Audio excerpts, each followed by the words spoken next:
ఆరాధకుడు, స్తుతికి పాత్రుడు, స్తోత్రార్హుడు, పూజింపదగిన దేవుడు, నిత్య నివాసి ఆయన నిత్యం ఆరాధించాడు. హల్లెలూయా.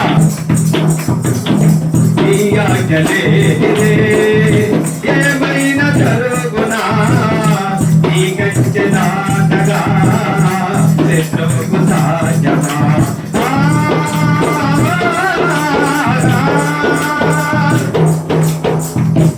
ఈ ఆజ్ఞలే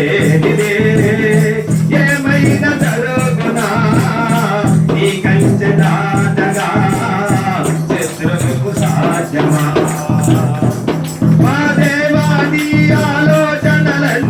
ఎంతో గొప్పవి, అపవాది తలచిన కీడులన్నీ మేలైపోవును.